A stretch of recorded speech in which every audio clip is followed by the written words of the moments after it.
Amigos, yo en primer término agradecer a quienes me convocaron y me pagaron el viaje.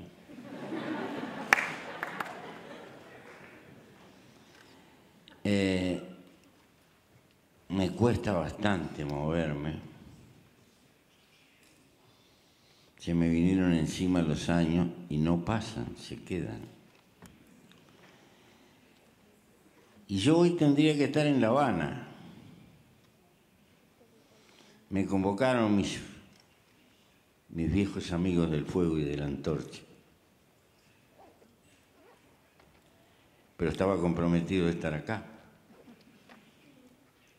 Y sería una ofensa no solo a esta fundación, sino a la cultura alemana, tan precisa, tan planificada, tan pensada. En materia de recomendaciones, el Uruguay es hijo de su historia.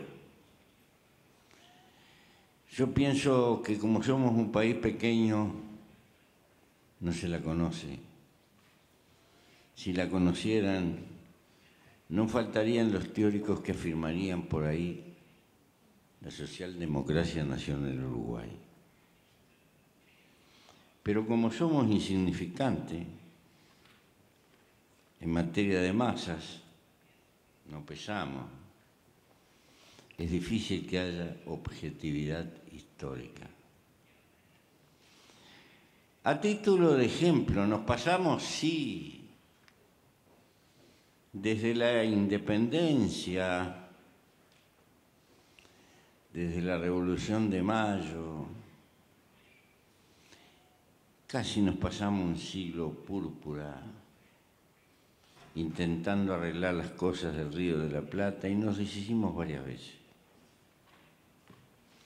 Es cierto. Pero también es cierto que una ola de migrantes, el Uruguay, pequeño país, por 1900 y pico, recibía 40.000 emigrantes por año. No se hacía problema con los que venían de afuera. Los esperaban en el puerto para ir a trabajar. Claro, no había teléfonos ni internet. No se comunicaban de ellos, venían disparando del hambre y de las guerras de Europa. Y encontraban una tierra ancha. Hubo hasta una consigna en el Río de la Plata que dio resultado en la República Argentina. Hay que echarle gringos a la Pampa. Y le pusieron gringos a la Pampa y la Pampa explotó,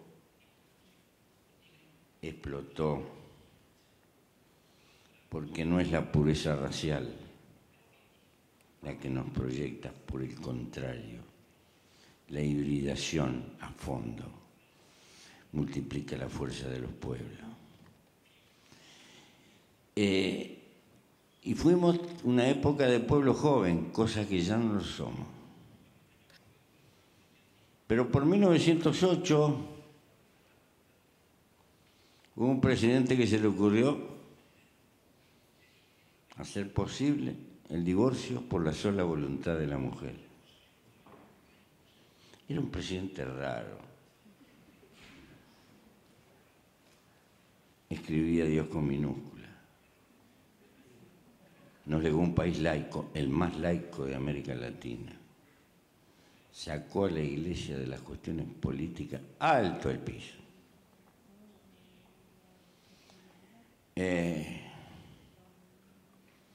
Ese mismo proceso llevó a reconocer la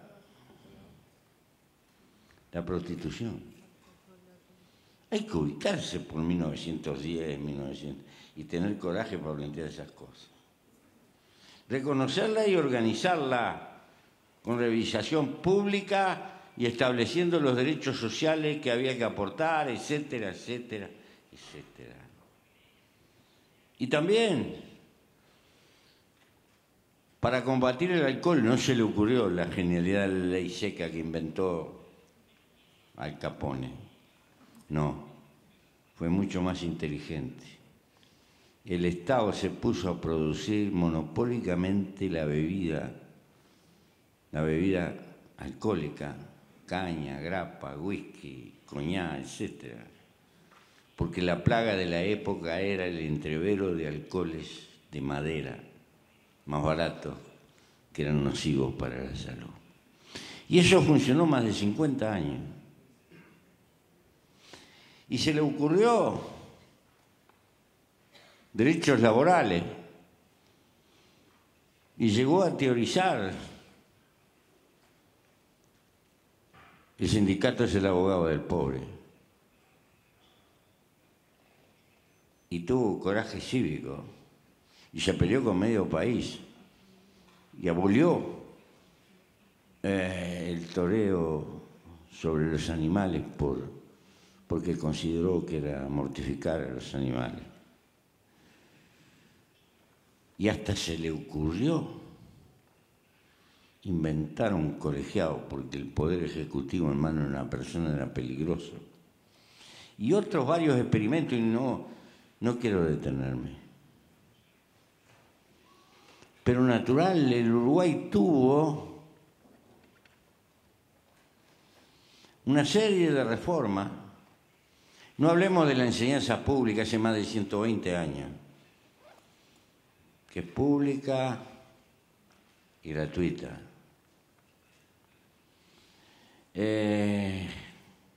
Entonces, y se planteó cosas como esta, en el medio de un país que todo estaba por hacerse. Vayan a buscar el mejor ingeniero agrónomo que puedan encontrar, y se llevaron un prusiano. Se llevaron un prusiano que hizo un reglamento para la recién fundada Facultad de Agronomía, que más apropiado para un cuartel. Y dio resultado. Y trajeron un norteamericano veterinario para la flamante Facultad de Veterinaria, y así sucesivamente. Entonces somos hijos de ese país. Hemos tenido audacia en la reforma y hay una especie de principio histórico. No vayan a pensar que le estoy hablando de un hombre de izquierda, o tal vez era. Utilizó un viejo partido tradicional. Le dejó el envoltorio al partido tradicional y le metió cosas adentro. Un formidable contrabandista político. Utilizó una vieja bandera y le puso otros contenidos. En cierta medida nos modeló y se dio cuenta que el Estado tenía que cumplir un país gestor en un país recién fundado. En fin, somos descendientes de ese país. Y bien conscientes de que esas cosas no las hicimos los de izquierda, o los de izquierda estaban también batiendo el parche y peleando con manifiestos, con ideas, con los primeros sindicatos. Era tiempo de las luchas por las 8 horas que se consiguieron. En fin. Entonces, no debe asombrar que el Uruguay históricamente en América Latina siempre fue el país que repartió mejor. Claro, es un consuelo. América Latina es el país la zona del mundo que peor reparte. Por lo tanto, los uruguayos somos una especie de campeones de cuarta.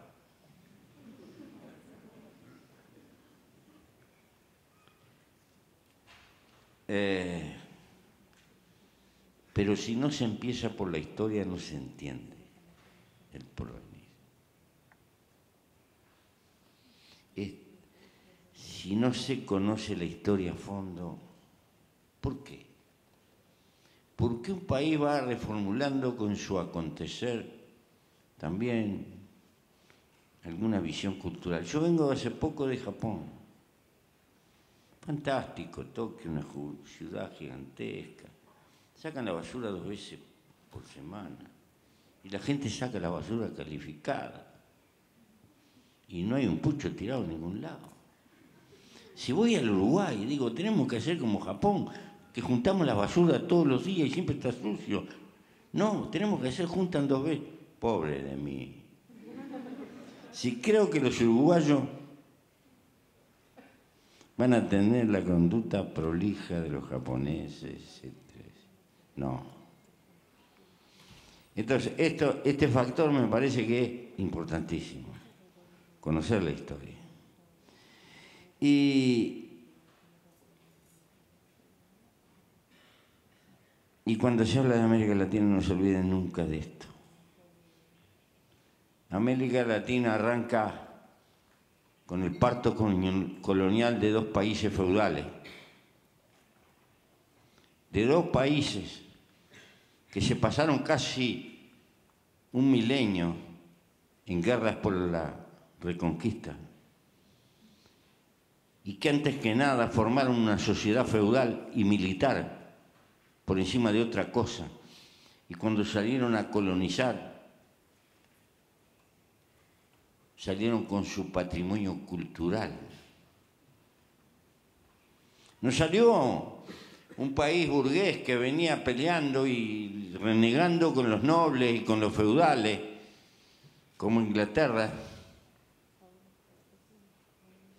sino salió con un país feudal que distribuyó la tierra con criterio feudal en grandes heredades, y ahí empezó el primer reparto futuro negativo. Si nos olvidamos de eso, no entendemos la historia de América.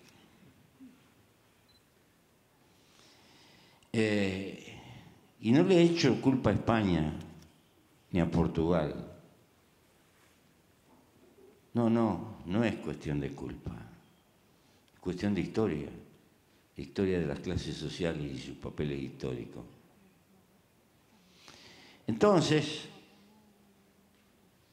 me parece que eso está en el fondo de la cuestión. El primer reparto no fue equitativo, fue feudal, aristocrático.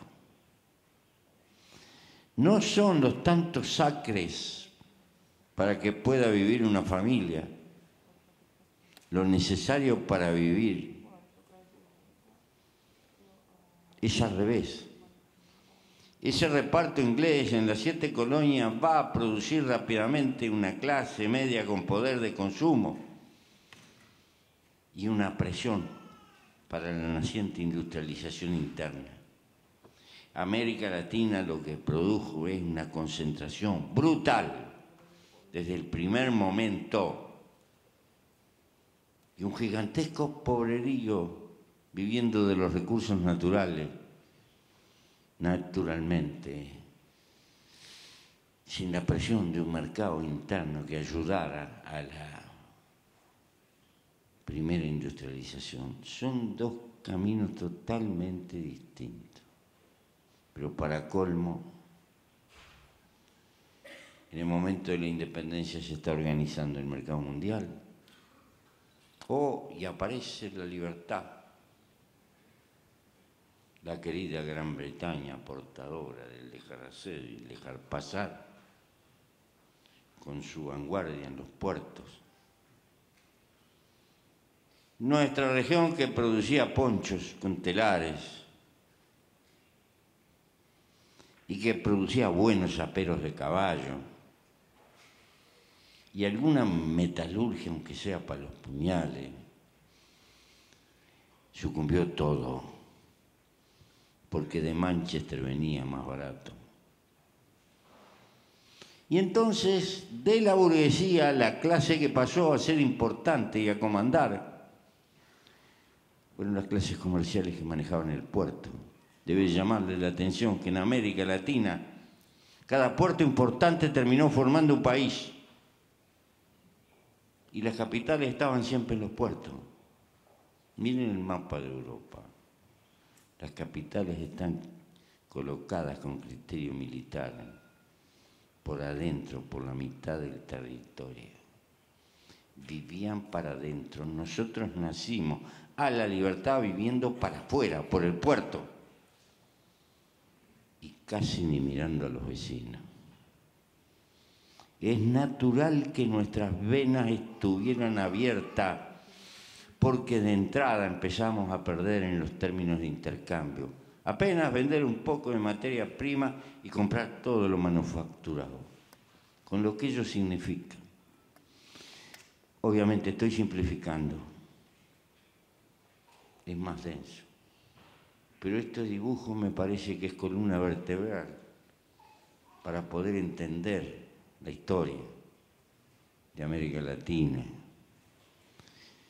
El latifundio y el alto comercio exportador-importador trabados fueron la clase dirigente de nuestra naciente burguesía. No tuvimos una guerra de secesión para que ganaran los industrialistas del norte que cuidaban el mercado interno en nombre de combatir la esclavitud. No. Esa fue nuestra historia. Por eso hoy no quiero decir que esta es la causa de la desigualdad, quiero decir que la desigualdad, la concentración de la riqueza son endémicas en la historia de América. Porque no somos solo hoy la zona del planeta más injusta, lo hemos sido siempre. Y mi país y la República Argentina, en la década del 30, tenían el per cápita de Francia o de Bélgica. El Imperio Británico no nos trató tan mal, era estable. Cuando vino la libertad, casi nos mata de hambre la libertad. ¿Por qué empezamos a perder en cascada en los términos de intercambio? Es la época de Cepal, luchando por la industrialización, y es la época del peronismo, por ejemplo, en la Argentina, queriendo crear una economía cerrada, cal y canto, el autoabastecimiento, un sueño perdido, pero glorioso, que tal vez en la política brasilera levantó y sostuvo la trágica figura de Getúlio Vargas. Cosa curiosa, el estadista más popular en la historia de Brasil, donde todos los estados tienen una rúa llamada Getúlio Vargas, menos San Pablo. Hasta hoy, 50 años después, San Pablo no le ha perdonado a este gaullo atrevido y prepotente su lucha por la industrialización, por Volta Redonda, por el acero, etc. Bien, ¿qué le podemos? Voy a la pregunta. Sé que es una respuesta larga,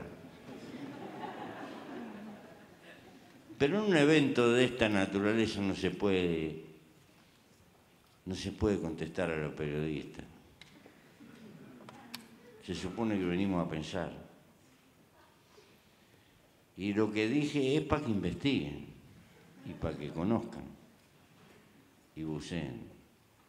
Es una invitación al baile de intentar conocer América Latina.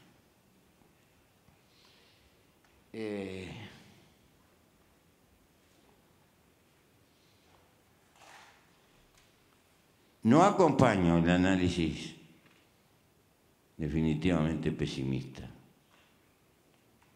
Se cerró una etapa o algo por el estilo. No. Porque tampoco acompañé la visión optimista. La historia no es una fotografía, es un proceso de flujo y reflujo permanente. No hemos sido derrotados porque nunca hemos triunfado. Y tampoco triunfa definitivamente de una vez para siempre la derecha. Pasamos por avatares, por épocas, por procesos. Y el término izquierda y derecha habrá empezado con la Revolución Francesa, pero en el fondo, estas dos miradas del devenir de las sociedades son tan viejas como el hombre en la construcción de sus sociedades. Me siento pariente de Epaminondas, de los Gracos, de Espartaco, de Ashoka en la historia de la India. En fin, de tantos otros. Por supuesto, de Jesús, el de carne y hueso, el Hijo de María, no de Dios.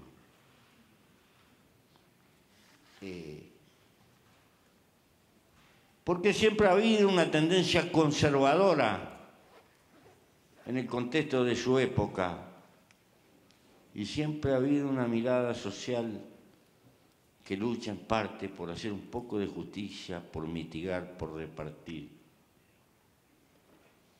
Después vinieron los racionalistas y vinieron las teorías, el hombre es el lobo del hombre, o lo de Robespierre, el hombre es puro, pero la sociedad, y todo eso que ya conocemos.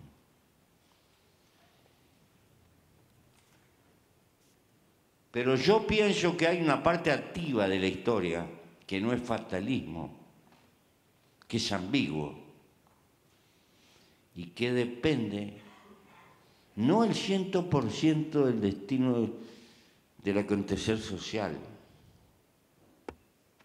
pero que incide en que en parte el hombre, si forma voluntades colectivas, puede modificar a favor los sucesos que les toca vivir y sobre todo multiplicar ese caudal que es característica de la especie, multiplicar civilización. ¿Por qué? Porque somos egoístas como cualquier bicho, peleamos por nuestra vida y por la vida de nuestra familia. Sí, pero somos gregarios, no podemos vivir en soledad. Necesitamos más que el aire, el resto de la sociedad. Desde la partera cuando nacemos, al camposantero cuando nos entierra, porque nos damos lujo de enterrar a nuestros muertos. El único bicho que se le ocurrió enterrar a sus muertos. Tal vez porque siempre andamos con miedo a la muerte. Y nos entretenemos en un montón de cosas, hasta frivolidades, como alejando la muerte. Por eso creamos civilización. Y tal vez inventamos religiones porque necesitamos más allá, tras el sueño de vivir. O nos portamos bien, o hacemos cosas grandes, capaz con la idea de quedar en la historia, pero es toda una historieta para el enorme silencio universal. Pero así es nuestra tragedia de cosa viva, no sabemos de dónde venimos ni a dónde vamos, pero amamos la vida como todas las cosas vivas. Pero como somos gregarios tenemos que capitalizar y hacer civilización. Yo creo que esto es importantísimo. Necesitamos construir seres colectivos para pelear en mejorar conscientemente nuestra civilización. Porque es cierto que somos egoístas, en parte, Pero también es cierto que reformulamos nuestras tendencias naturales con la influencia cultural de la civilización. Porque por un lado podemos ser egoístas. Y yo conocí héroes que se guardaban una manzana. Y sin embargo eran capaces de dar la vida. En otros... Es complicado el bicho humano. Es complicado, pero hermoso. Porque ¿cómo explicar que somos capaces hasta de sacrificar en un arrebato la vida por salvarle la vida a otro? Y vaya que pasa eso. Y tenemos un sentido subyacente de igualdad abajo.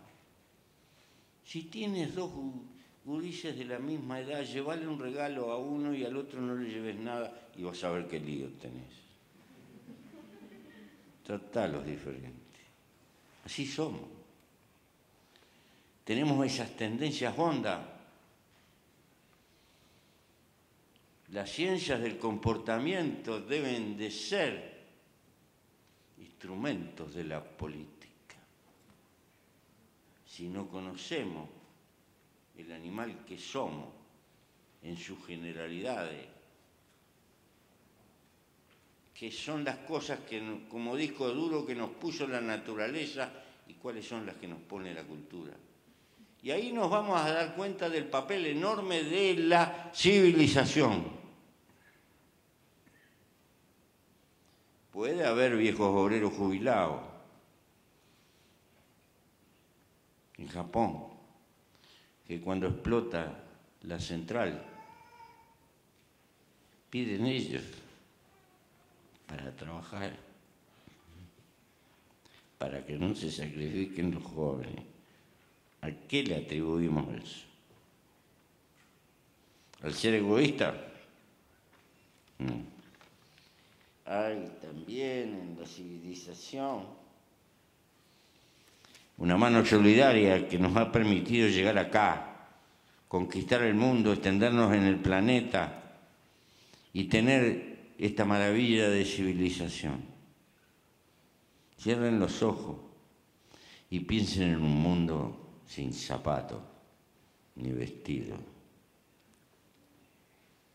ni internet, ni ollas, ni fuego, y en soledad, luchando por los bichos. Van a ver que somos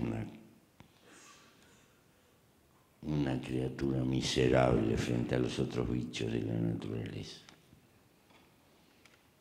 Y hemos podido construir lo que hemos podido construir por solidaridad intergeneracional.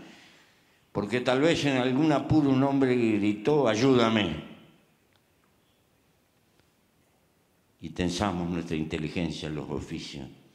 Y hemos construido la mayor herencia que se puede recibir, que es el legado que nos dieron las civilizaciones. Por eso hay que construir herramientas colectivas, partidos políticos o lo que quieran. Porque esta no es una lucha espontánea de Juan, Diego o Pedro. Es una lucha por la civilización y por mejorar nuestra civilización. Pero de aún no somos nada. Se necesita diálogo, intercambio. Y se precisa la política. ¿Qué le tenemos que gritar al resto de los pueblos? Hagan política en serio. No se vive de la política. La política no es una profesión, es una pasión de tipo superior, como es el arte para el músico. No es una cuna, un método para juntar plata. A los que les guste mucho la plata hay que correrlo. Son nocivos en la política. ¿Es una cosa desinteresada? No. No. porque el interés humano es complicado. Algunos creen que el interés es solo el bolsillo. No, hay una cosa que se llama honor. ¿Qué honor mayor puedes tener que te elijan para que representes a un montón de gente? Yo sé que en el fondo es una mentira porque nadie representa a nadie. Es una mentira piadosa. Pero sí luchamos por puñados conjuntos de intereses, que eso sí, tal vez se pueda representar. Es tan grandiosa una vida y una proteína que no tiene representación, es único, del punto de vista de verdad científica. Pero le llamamos representación porque de alguna manera hay que llamarlo. Y bien, pero eso requiere esfuerzo colectivo, porque esas son las herramientas para modificar la realidad. Y se precisa la política, ¿saben por qué? Porque somos además distintos. La civilización y la sociedad tienen que funcionar, pero cada uno de nosotros, aunque pertenezcamos a la misma clase social, aunque nos hayamos criado con la misma mamadera, como se quiera, tenemos nuestros puntos de vista, nuestras diferencias. Y si tenemos diferencia hay conflicto, y si hay conflicto alguien tiene que poner límite, y alguien tiene que negociar los conflictos, y alguien tiene que acordar los términos medios. ¿Para qué? Para que siga caminando la sociedad, que es un algo imprescindible para que cada uno de nosotros pueda vivir. Siempre pongo una imagen. Yo tengo compañeros muy queridos, pero si me llega a atacar el bobo, el corazón, preciso un cardiólogo. No lo arreglo con un amigo de confianza. Y así le pasa a cada uno de ustedes. Eso lo prevé y lo cubre la organización de la sociedad. Entonces los partidos deben de estar en la defensa de este capital. Y que tienen defectos, claro que tienen defectos. ¿Dónde viene una construcción humana que no tenga defecto? Si seríamos dioses. Y si somos dioses no precisamos política. Somos humanos. Precisamos política por nuestras limitaciones. Pero la política no puede ser un instrumento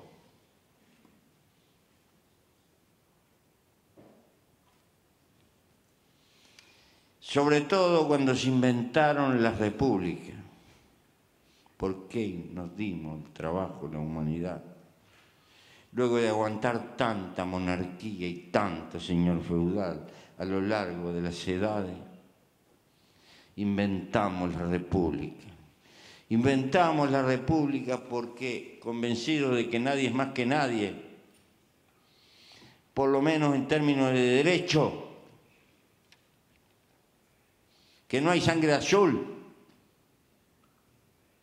que somos básicamente iguales o deberíamos tender a serlo, por lo menos en el derecho a arranque y de partida. ¿Pero qué nos pasa? Y además decimos que la que elige es la mayoría. Es obvio que si la que elige es la mayoría, quienes se abrogan la representación de la mayoría deberían de vivir como viven la mayoría y no como viven las minorías privilegiadas. Y acá donde se pudre la torta, si ambicionamos pertenecer a la dolce vita de la alta sociedad, adiós, ahí fuimos. Terminamos vendiéndole el alma al diablo porque no hay plata que alcance. Y entonces se prostituye la política. Y no me venga que el político tiene que ganar una fortuna, porque si no, nos vamos a elegir los más capaces. Así que te tienen que sobornar. O te aceitan bien con plata, o si no, no funciona. Eso del honor y todo eso. Bueno, mijito. Vaya a trabajar con una multinacional, haga carrera de gerente. Todas estas cosas hay que volverlas a discutir en política. Y hay que entrar a discutir cosas más profundas, la sobriedad, el papel de la sobriedad en la vida y el juego con la libertad. Porque al fin y al cabo somos libres ese pedazo de tiempo de nuestra vida donde hacemos con nuestra vida lo que nos gusta. Mientras estoy trabajando por una profesión para ganarme el sueldo, no soy necesariamente libre, salvo que me guste un disparate la profesión. Soy libre esos momentos de tiempo donde no estoy peleando por factor económico y hago cosas que me motivan. Porque la libertad, dicha así en abstracto, es una palabra hermosa, pero es tan abstracto que no agarrás nada. Hablamos todo el día de la libertad, pero hay una libertad del individuo. Y es el tiempo de su vida que se va. El valor más importante que tenemos arriba de la tierra, tiempo de la vida, que no se puede comprar. No hay supermercado de vida. Podrás comprar cualquier cosa menos tiempo de tu vida. Entonces, el vivir liviano de equipaje no es ser cartujo. No. Es precisamente no gastar demasiado tiempo en nuestra vida en cosas secundarias. Y tratar de tener tiempo para las cosas que a uno le gustan, que son las que nos motivan para vivir. Pero eso tiene etapa.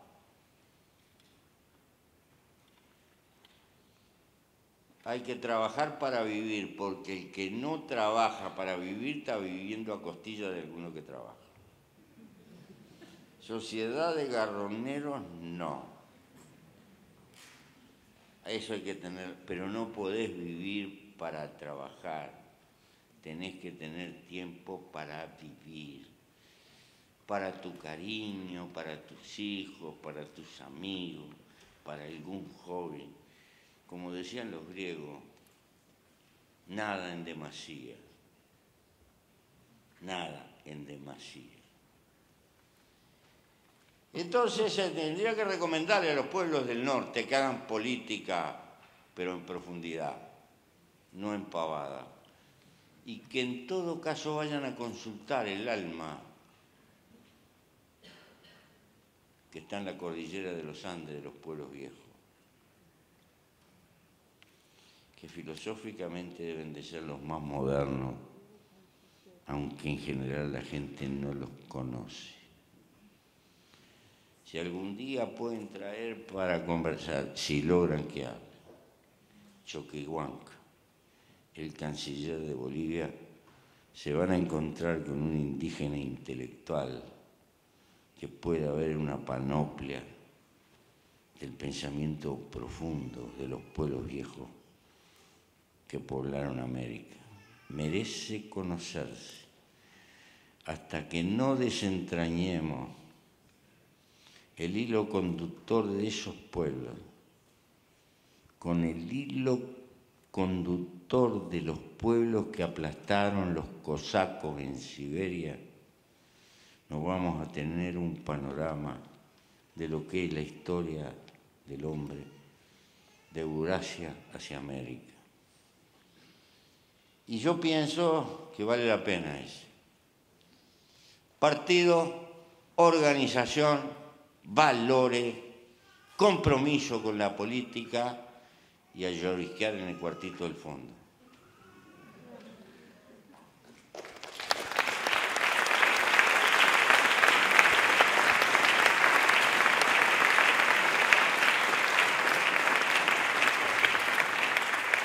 sobre todo una cosa que me olvidé. Una cosa que me olvidé, que creo que es importante. Volver a empezar y aprender de nuestros errores. Porque si estamos perdiendo es porque cometimos errores y hay muchas cosas por hacer. No es cuestión de decir no metí la pata, no, metí la pata hasta el cuadril. Y tratar de remontar los errores. La vida es hermosa porque siempre hay que volver a empezar. Bueno, vamos por parte, como dijo Jack el Destripador.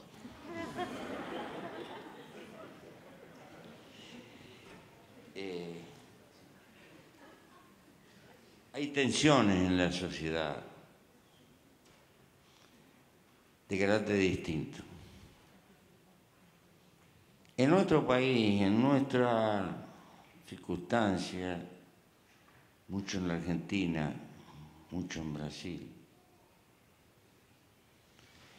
la multiplicación explosiva de la violencia tiene 2 o 3 caminos convergentes. Primero, las grandes crisis, cuando son dramáticas, en todas ellas acompaña un aumento exponencial del delito, un aumento de la criminalidad. Hay una correspondencia en flecha en la multiplicación promedio de los delitos contra la propiedad, la rapiña, etcétera, en los momentos de gran crisis económica. Entonces se puede pensar con ingenuidad que cuando pasa la crisis económica decrece el delito. No. No. ¿Por qué? Porque van entrando al campo de delito nuevas generaciones que establecen en el transcurso de la carrera criminal nuevas relaciones sociales, nuevo capital social, nuevas vinculaciones, nuevos hábitos y, ¿por qué no?, una contraética con la que viven. Es inevitable que cuando tú haces algo tiendes a generar vinculaciones con un medio y vas recogiendo cosas de cultura de ese propio medio. Es decir, no se produce cuando se arregle la economía una vuelta atrás rápida de los índices de criminalidad que se tenían antes. Esto es casi una regla y se puede constatar con los números de información de los registros policiales. 2. Un factor que en las últimas décadas ha multiplicado el carácter de la criminalidad. La aparición del narcotráfico con una metodología que se puede resumir en esto: te ofrezco plomo o plata. ¿Qué quiere decir? Como la tasa de ganancia del narcotráfico es tan fabulosa, la presión que tiende a ejercer desde el punto de vista social, sobre todo sobre los aparatos represivos, tiene 2 caminos: la oferta de dinero y la amenaza. La amenaza al individuo o la amenaza a la familia. Tercero, pero el narcotráfico introduce otro código. Cobra las cuentas. No precisa escribano, ni juicios. Por la propiedad, no. Empieza pegando balazos cuando es una advertencia, para abajo de la rodilla. Y después va cobrando y establece un lenguaje de terror, donde la vida humana no vale nada. Pero como es importante, y el narcotráfico va a dar con los huesos a la cárcel y tiene que comprar carcelero y esto y lo otro, esta es una cultura que se va difundiendo en la sociedad criminal. Y hay una cosa que les voy a decir que les puede impactar. Yo no soy sociólogo de la criminalidad, pero tengo años preso como Yuyu. Y tuve muchos años en cárceles con presos comunes. Conozco ciertos lenguajes, ciertos códigos, y los tuve que aprender porque me quería ir como otros. En el campo del delito también hay códigos, o había. Hay cosas que no se podían hacer. Y el que se atrevía a hacerla pagaba un precio, y duro, en el lenguaje de la cárcel y del delito. El narcotráfico terminó con todo eso, no hay código, vale todo. Y eso termina siendo una cultura criminal que va más allá del narcotráfico, va penetrando en las otras formas del delito. Esto significa una multiplicación de la violencia. Aquella imagen vieja de la película Rififi, de los que iban sin arma,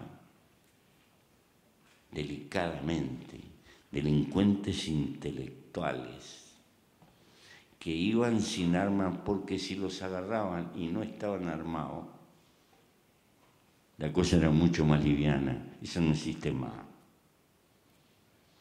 Estos no son delincuentes intelectuales con ese grado de fineza, es otra cosa. Se ha barbarizado el campo del delito. Y creo en América Latina es notorio. Y en toda Centroamérica más. Si Centroamérica es el corredor de la drogadicción y del dolor, buscando la frontera norteamericana, ¿qué cosa podemos esperar de eso? Vomita niños, porque en Centroamérica la mujer tiene una cultura, y la mujer que no tiene varios hijos se siente inferior, todavía. Está cediendo, pero eso está en la base de la cultura popular. Y esa Centroamérica pobre vomita niños, y con el espejismo de la cultura y de la civilización mediática quiere ir para el norte. Así como los sirios actuales quieren venir para Alemania, porque es el primer mundo, está la vidriera. Nos rajan para el sur, no buscan colonizar. No, vienen donde piensan que está la mesa servida de la civilización rica. Tienen derecho porque están soportando las frivolidades de la civilización mediática. Estos son inmigrantes pobres con internet y con el teléfono, que se chismean de un lado para el otro. Y ya saben cómo los tratan acá, y esto es la panacea. Y ustedes los tratan bárbaros. ¿Saben por qué? Porque son desarrollados y vivieron todo lo que vivieron y tienen un sentido muy abierto y quieren respetar a la gente. Y eso lo saben. No se quieren quedar en el sur de Italia, en el sur. Bueno, allá pasa algo por el estilo en toda Centroamérica. Quieren ir a Estados Unidos. No importa, a limpiar baños, no importa, pero van a estar mejor. Entonces, nos está fraguando ese corredor de narcotráfico y de frustraciones que significa. Porque los países centrales no han pensado, ni se les va a ocurrir jamás, que el asunto no es que ellos vengan para acá, es que hay que ir para allá y luchar por sacarlos de la pobreza. Que nadie se va porque le guste ir. El que se va del bañado donde nació es por necesidad. Y resulta que estamos en una nave acotada, pero somos alemanes, italianos, rusos, uruguayos, brasileros, y no podemos pensar como especie.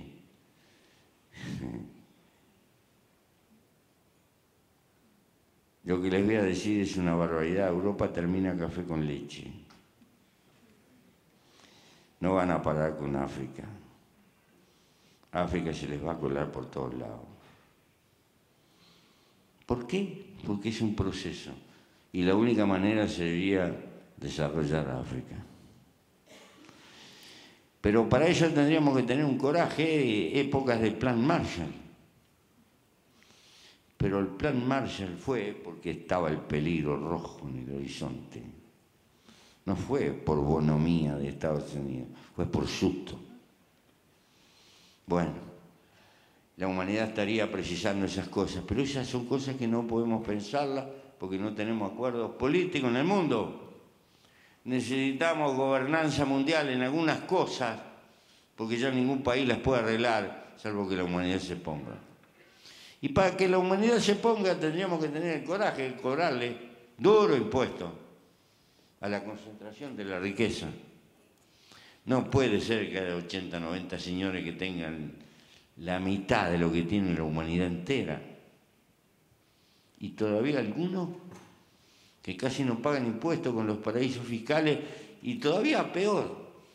Otros como le dicen, y lo dicen, yo pago proporcionalmente menos impuestos que mi secretaria. Y es un millonario. Bueno, este es el mundo en el que vivimos. Si la política no se hace cargo globalmente de estas cosas, naturalmente vamos a tener oleada de gente.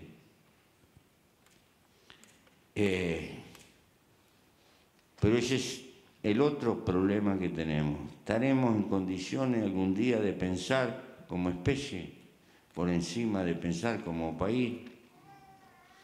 Nos podremos dar cuenta que una señora africana que camina 5 kilómetros por 2 baldes de agua no es de África, es nuestra. Nos podremos dar cuenta que una civilización de despilfarro, de uso y tire para mantener la acumulación, inventando pavadas. Hay una fábrica, hay un taller acá en Alemania que hace llaves de $30.000, $35.000, una llave para arrancar un auto. Se la vende a, yo qué sé, no sé. Hay eso. Hay gente que paga $10.000 en una botella de vino, 3/4. Sí, señor. No sé qué gusto tendrá ese vino, no me importa porque... Bueno, pero hay de todo eso. Se inventan todas las formas posibles de frivolidad y de despilfarro. Y le negamos la atención en chapa de zinc, balde, pozos de agua, etc. En fin, la política tiene que tener causa. Y una sociedad tiene que tener causa. Y en la vida hay que tener causa para vivir. Yo olfateo de que va a haber cambio muy acelerado. Dentro de poco va a ir tomando posiciones la civilización de Internet, la gente de 2 idiomas como mínimo, con amigos en distintas latitudes que ni se conocen, tal vez con un sentido nacional más laxo, más ecuménicos, más universales. Y va a haber formidables transformaciones en el campo del trabajo. que pueden ser un cataclismo. El trabajo va a precisar aquello que llamábamos proletariado. Son muchachos que están entrando a la universidad hoy. Masificación de la universidad, porque los trabajadores no calificados van a dejar muy poca plusvalía. Esto no es bondad del ser humano. El ser humano se deshizo de la esclavitud no por razones morales, sino porque dejó de ser negocio. Los esclavos desaparecieron porque salían caros. Era más barato tener un obrero libre. Bien. El sistema, la revolución tecnológica va a precisar trabajadores cada vez más calificados. Al ser más calificados, pienso que en cierto punto va a ser más difícil que los puedan arriar, en cierto punto. Pero van a estar bombardeados por la sociedad de consumo, blanqueados. Les van a pagar mejor. Van a dejar mucho más ganancia que aquellos primeros obreros de la revolución industrial que trabajaban 14 horas. Pero van a dejar más ganancias porque van a afinar su inteligencia y la inversión del trabajo en el que van a estar. Hay que hablar con eso. Esos son los que van a venir. Es posible que no podamos transformar al mundo, pero podemos transformar nuestra vida. No vamos a tener un mundo mejor si a su vez no procuramos mejorar nosotros. No le pidas al mundo, a los políticos, o a la casualidad, o a la historia que te arreglen la vida. La cuestión de los valores también es personal. No podemos cambiar el mundo, pero podemos cambiar nosotros. Y creo que una sociedad inteligente puede hacer mucho de eso. Muchísimo, mejor dicho. Ya lo empezó a hacer. Es cierto que del mundo pobre miramos hacia el mundo rico y están embobados por la frivolidad de la mercadería. Es cierto. Pero no es menos cierto que el mundo rico está vomitando universitarios que están de vuelta. De cambio el auto todos los años, y esto y lo otro, y lo otro, y lo otro, y lo otro. Y quieren una vida más acompasada, más sencilla, otro tipo de vida. Tokio es una ciudad que tiene bajísima criminalidad, pero tiene una de las más altas tasas de suicidio. No, hay que replantearse la felicidad humana. No alcanza con el crecimiento. No, acá no solo hay un problema económico, hay un problema de sentirse feliz frente a la vida, que me parece que es importante. Entonces, se me ocurre que hay una primera revolución dentro de cada uno de nosotros y en el seno de la gente nueva. No le hagamos a otros lo que no nos gusta que nos hagan a nosotros. Pregonemos con el ejemplo y vayamos construyendo construcciones colectivas embebidas de esos valores. Ahora, si tenemos una mentalidad racionalista que esperamos, que vamos a tener un día, un desfile y un arco de triunfo y allí tocamos el cielo con la mano, no entendemos que la historia de la humanidad es ir subiendo escalones y escalones y que en realidad no hay ningún premio al final. El premio es el camino mismo, vivir con causa, darle sentido a nuestra vida. Pero ¿qué pasó? La política, economía y ética y filosofía venían en un fardo todo entreverado. Hasta Adam Smith, que se sentó y descubrió el papel del mercado en la historia y se empezó a separar y por un tiempo se llamó economía política y ya no se llama más economía política, ahora se llama economía y dentro de un tiempo se va a llamar algún recetario. Va a ser. Bueno, no, creo que no se pueden separar esas cosas. El sentido que tiene todo lo social es por la vida humana y debe estar unida a la política. Por eso, pienso que lo que tenemos que hacer es sacarnos la idea ingenua de que esta es una batalla secundaria o que tiene solución a la vuelta de la esquina. Esto significa una batalla de época, de tiempo. Tenemos una economía formidable. Nunca el hombre tuvo tanto recurso como tiene hoy. Y ese egoísmo del capitalismo ha generado una potencialidad para ganar de descubrir y de impulsar la ciencia. Es contradictorio, es paradojal entre las cosas que nos ha regalado 40 años más de vida de promedio que hace 150 años. No es poca cosa. Es decir, no todo es mugre, no todo es negativo, no. Estas cosas las tenemos que ver con. Pero si fue posible eso, ¿cómo no va a ser posible luchar por ser un poco mejores nosotros y hacer un poco mejor en valores la sociedad en la que vivimos? Pero tenemos que poner la nuestra. Tenemos que entenderlo esto. En un tiempo tuvimos el susto de las religiones, no hagas esto y lo otro, porque si no vas a ir al infierno, y ahí más o menos lo pastoreaban. Pero ahora con las cosas que han pasado, la gente pone en tela de juicio todo eso. Y no tenemos un freno ético, una conducción ética. Yo creo que tiene que estar en el amor a la vida y hay que reconstruir esas cosas. El hombre precisa esas cosas porque los ayuda a vivir. No todo es contabilidad. Se necesita tener un metro adentro que nos ayude y que nos dice esto está bien y esto está mal.